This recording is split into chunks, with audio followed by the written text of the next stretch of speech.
Alright, Oh, ladies and gentlemen, we are back here with our next game, and this time it's gonna be a TVP on Derelict Watcher.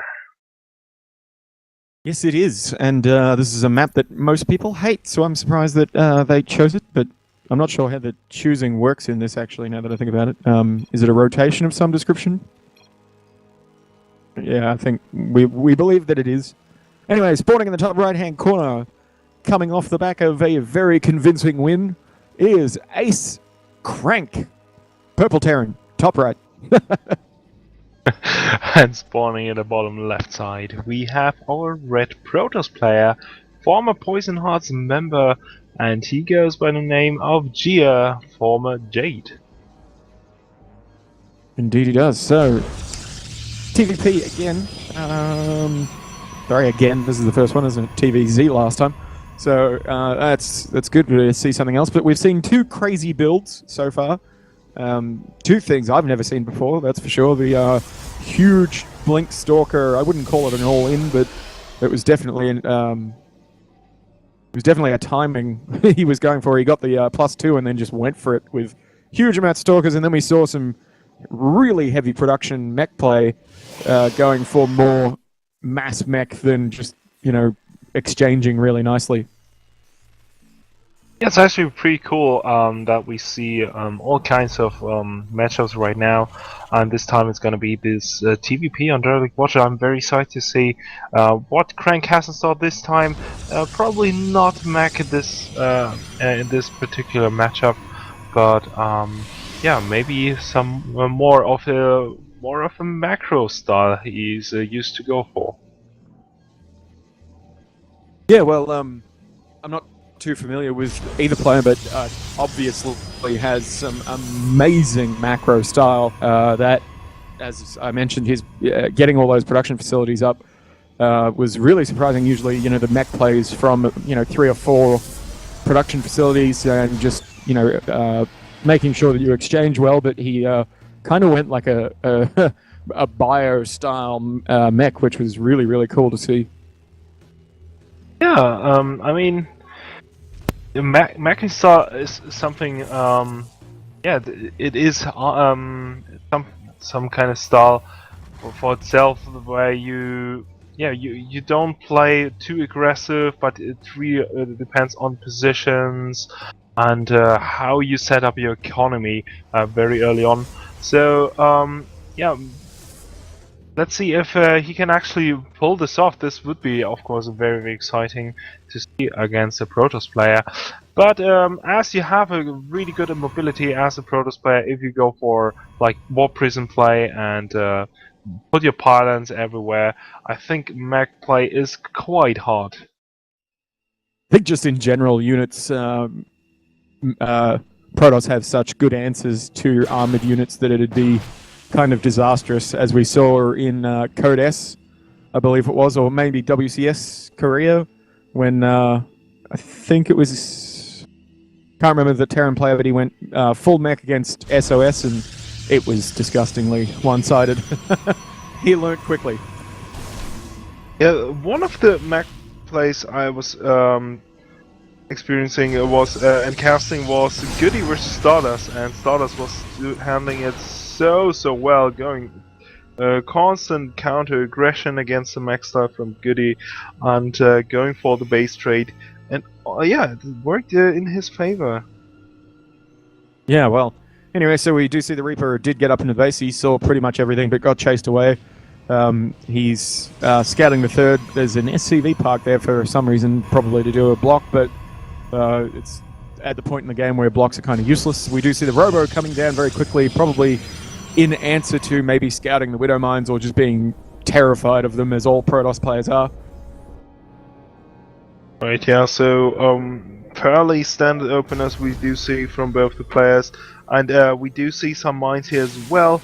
I do like that choice here from Crank, at least one of them, and he can get rid of any observers if they are, and also deny any scouting so far.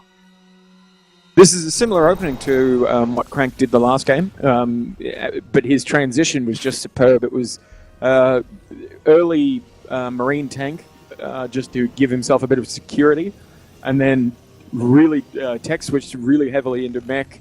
Took a third base very quickly and to get the gas, and it was just a really brilliant transition. So I expect anything from this player.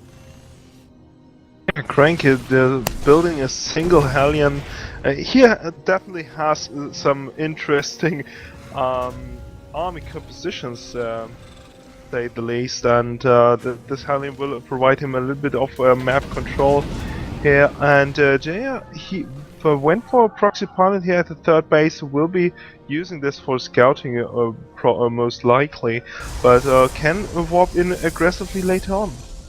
Game paused. Yep, another pause. So interesting pauses coming down. The robotics facility is coming down for Game resumed. yeah. So he is probably going into Colossus play, which he's going to use as his splash damage, the necessary splash component to any Protoss army versus Bio. But whether Crank sticks to Bio or not, he's already got a tank coming out. But I think Bio's probably going to be his choice if he wants to win. And he is going into. He's got heavy marine production coming down. I love the Widow Mine placement in that main mineral line. Really nicely placed there, just to protect against any shenanigans.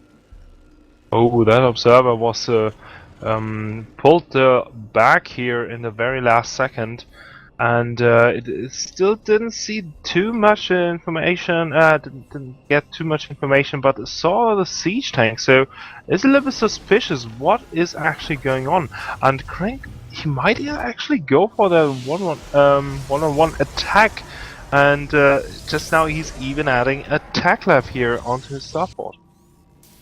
Yeah, we do see Thermal Lance coming down for our Protoss player, so he's going to dedicate himself heavily to Colossus play.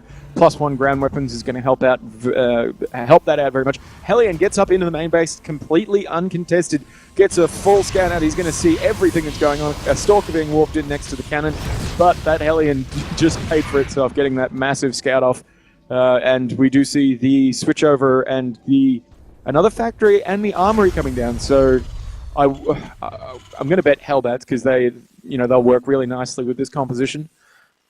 Yeah, and you mentioning the Hellion, I do like that. Actually, he's not investing too much into this and getting a nice scout like that, helping it quite nicely. And oh, this drop was spotted by Jaya.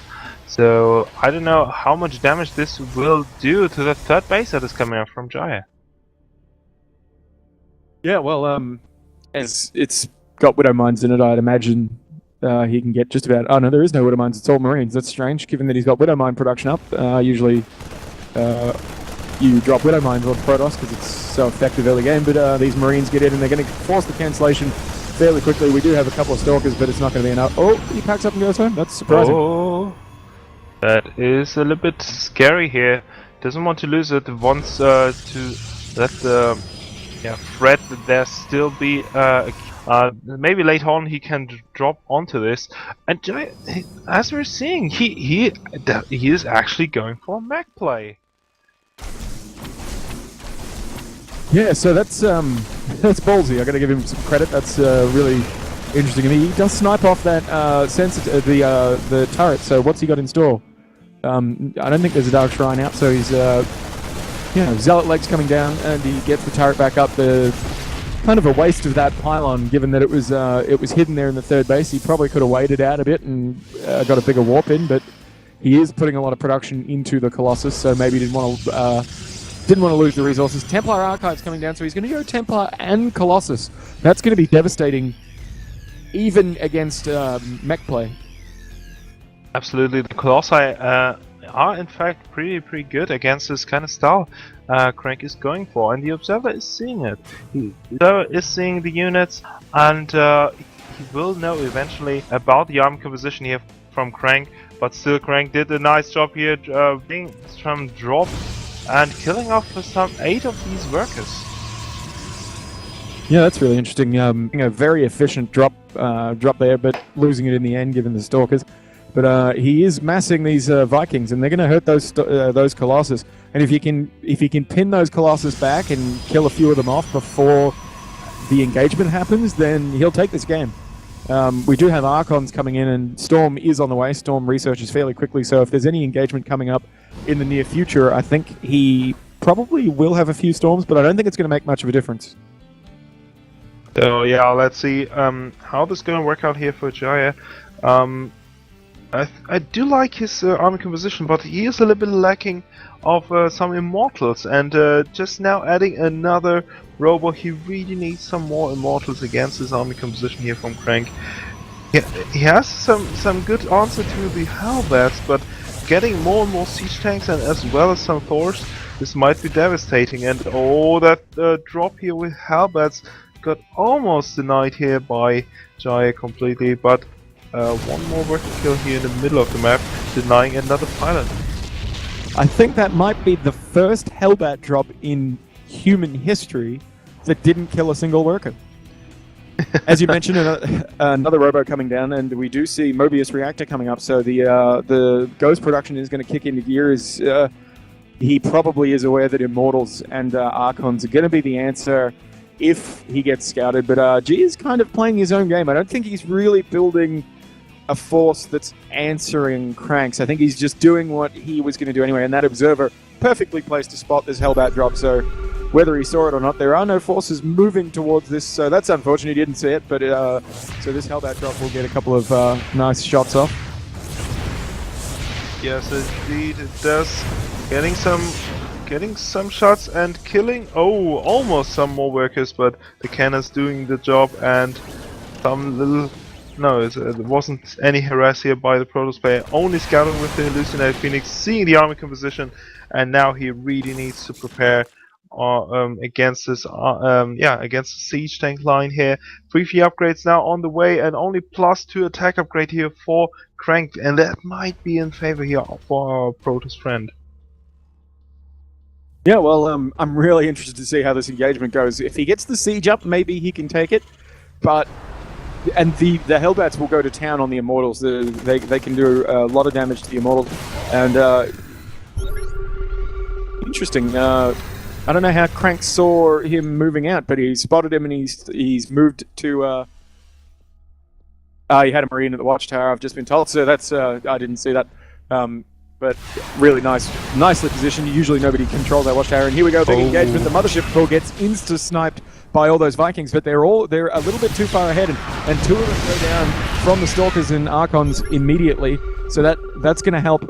There's not a lot of them there, so even engaging there, it's going to take them a while to take down all those Colossus. But he's basically put everything into Immortals now, and I love this. We've got a Warp Prism on the way and Warp Prism Speed. I think that's Warp Prism Speed. Yes. Yeah, absolutely. This is a great, especially, yeah, it's actually a great choice here by Jaya, and also getting that 4th base up on his side. Really depends now on the engagements, and still I have to say, if the 3 upgrades will be finishing, Frank might be in a little bit of trouble here. Yeah, it's really DT Shrine coming down. That's also another nice play. He's really covering all his bases here. A Protoss on 4 bases can really get a lot done. So Crank's in a scary position here. He's got a supply lead, but he's got a tech disadvantage, as we do have 3-3 coming down for the Protoss player. 3+ armor won't be done by the next engagement, I don't think. Or maybe it will, depending on whether he chronos it or not. We got and +3 weapons will be done, and Blink will be done. And we saw earlier just how effective Blink can be when in the right hands. So with that +3 armor, even +2 armor versus 0, that's going to make a huge difference, especially with Immortals versus Mech. Absolutely right, and Jaya is buying himself a lot of time with that kind of drop play. He's forcing the whole army from Crank back, and no attack is occurring here. So both players really stack now on their defenses and really want to get the best upgrades here, but no armor upgrade here for Crank, and this might be pretty bad in the later stages of the game. It will, yeah. I think it's really going to cost him. And +1 shields coming down for Gia. This is really going to make a difference, because the Hellbats and the Marines are going to make all the difference taking down those Immortals, because the siege tanks won't do anything to the Immortals. So if he can get +1 shields or even +2 shields before the next big engagement, doesn't look like he's going to, but you know, if he can, it would be a huge boon. And we've got a Templar coming in, and he gets off a nice storm on those ghosts. He knows there's ghosts in there, so he's targeting them. They have to split a little bit. He needs the MPs against the High Templars. But where's the army from? Where's Jai's army moving here through to? Is he really sacrificing the third base? That would be more than surprising. He's moving out of scan range just to protect his forces from the siege tanks, but also to throw Crank a bit. Because now Crank's wondering where that army is. He has no idea. So he could go for a counterattack now, and this is the perfect thing. You can't engage. There's just no way you can engage a sieged up mech army. And he is going to sack the third. Crank was scouting this, and he knows exactly what's going on. Jaya wanted to go for a flank here, but the siege tanks now are in line. This is terrible for Jaya. He is attacking whatsoever but with the Immortals, but so much damage being done by these siege tanks. Yeah, and they really start to chew through even Immortals with that much, but they are going to even up. These siege tanks are really effective, but a big DT warping comes in, and the scan goes off just at the right time, and no GG from the Protoss player as those siege tanks just got the scan off at the right time and wiped out his last hope.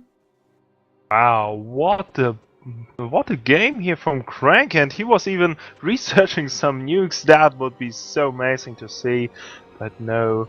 The game ended before this, and Jaya with a nice idea to actually go and flank him from behind when the siege tanks are on siege, but really not catching the moment and therefore Crank with a fantastic engagement. Yeah, so with that we'll go to some music and we'll find the next game. Stay tuned. These are getting more and more awesome.